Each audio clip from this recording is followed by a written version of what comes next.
Ladies and gentlemen, boys and girls, it's that time again for the top 10 films, this time, of course, of 2023.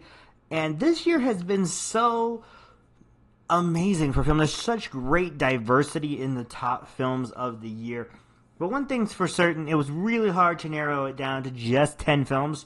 So obviously, as you know, right before we get to number one, we'll have some honorable mentions. But I want to thank my staff at Film Snob Reviews for helping me put this together, because it was all of our list that went through it. Make sure you read the credits at the end to get everybody's name. But shout out to Shay, Phil, James, and Nick for helping me put this together. Without further ado, obviously, let's get to the top 10 films of 2023. Number 10. Michael Mann returns to show us why he is one of the all-time greats.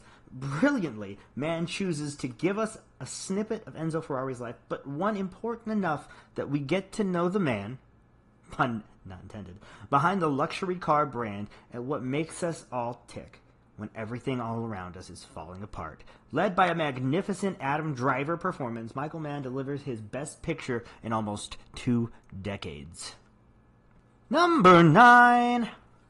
In an array of disturbing to bizarre dramas released this year, May December sticks out as a so-called melodrama. This showcases the discomforting reality of exploitation and relationships. Inspired by true events, we follow a disturbingly impassioned actress, Elizabeth, who studies Gracie, a woman who was caught up in a massive scandal 23 years prior when convicted of having a relationship and conceiving a child with a 13-year-old boy named Joe, who's now her husband. Elizabeth follows a seemingly normal couple around, as well as to insert herself in their personal matters in order to study for a role portraying Gracie in a movie. Natalie Portman, Julianne Moore, and Charlie Melton shine as they go head-to-head in a complex and revealing dynamic that challenges audiences to ruminate in the complexities of a different type of predatory relationship. Todd Haynes returns to the director's chair with another polished drama that offers moments of intimacy and poignancy in a multi-layered and intricately shot narrative, bolstered by an unnerving soundtrack and a complex, often hysteric characters. Number 8. This is harrowing, human, and gorgeous. It is so nice to see J.A. Bayona back in the saddle after being stuck in Jurassic Hell. Society of the Snow will stand the test of time as the ultimate cinematic echo of unbelievable human survival, companionship, and will, even when hope's shadows dissolve into a ghostly, snowy peak. Number 7. While modern horror is mostly half-cooked ideas that try too hard, Saw X keeps it simple, simply because it understands that we are no longer rooting for the victims, we're rooting for Jigsaw. Series veteran Tobin Bell and Shawnee Smith both bring their A-game as they torture some truly despicable people. Saw X is not just the best in the franchise, it's one of the best horror movies out right now. Number 6. What was she made for? The ultimate question posed by Billie Eilish in her soon-to-be Oscar-winning song for the Plastic Toy Doll movie gives you the exact right attitude for the film it accompanies. An existential crisis strikes our pink-palette heroine. Threads on the patriarchy and motherhood are also not lost in what is low-key one of the deepest and most beautiful films of 2023. A true surprise, brilliantly delivered by Greta Gerwig and star producer Margot Robbie. Ryan Gosling is Ken here, and he brings light and humor to what could have been a throwaway character as Barbie's male plastic counterpart. Number 5. Did I expect a Godzilla film in the year of our Lord of 2024 to simply be one of the best cinematic experiences of the year? No. It is a small film wrapped in a monster suit. Much like the old Godzilla films, this is the ultimate allegory for what makes these films great. To boot, it might be the first time I've cared about the human characters. Our Lizard Lord is the villain here, is always meant to be, without losing that charm that makes him an enduring character. Stark, simple, and beautiful, this is the best film you'll be sad you missed in 2023. Number 4. From a personal standpoint, this is my favorite film of the year, and there is something truly special about Celine Song's feature debut. With strong performances sure to have you yearning for the one that got away, it's subtle moments in the screenplay that hold you and make you wonder what could have been for these characters. Greta Lee is absolutely terrific and was the perfect person to bring Nora to life. It's a perfectly written piece, subtle in all the ways a lot more bombastic, almost lovers' tales would fail to requite in turn. Celine Song will be a filmmaker to watch as her career propels forward with gusto. Number 3. Poor Things goes down in history as the greatest and most hilarious fantasy film about a bombastically entertaining brand new woman and her journey into the strange ways of high society.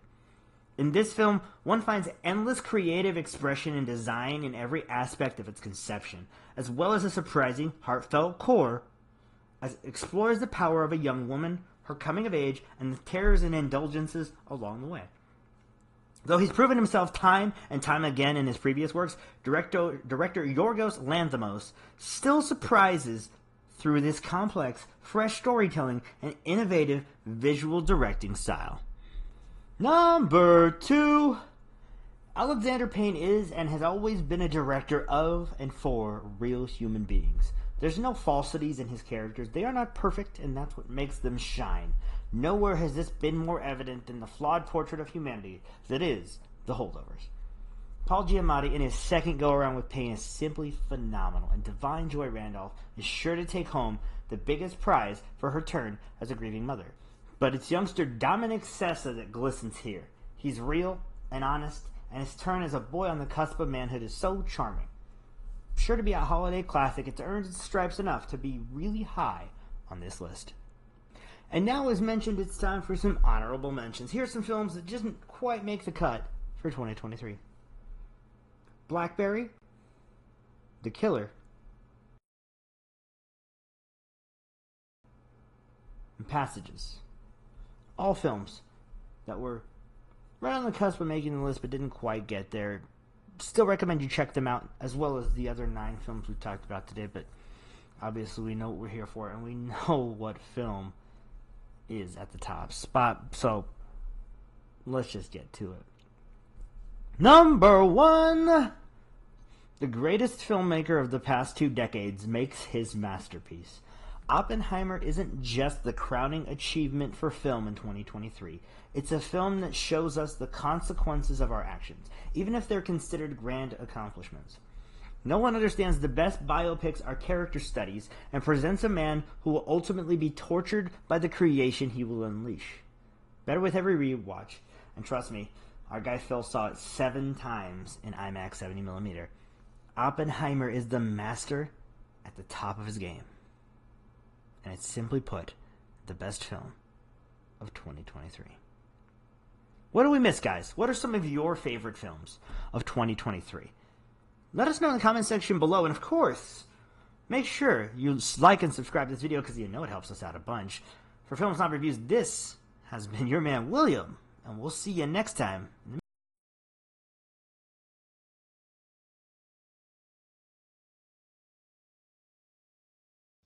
나영아. 응.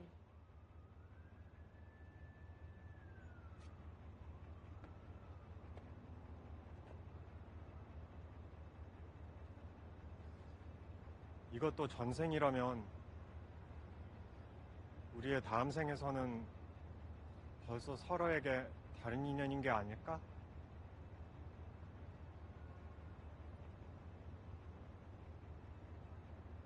그때 우린 누굴까? 모르겠어.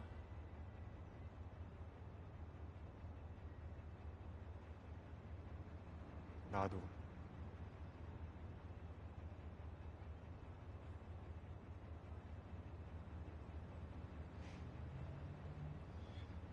그때 보자.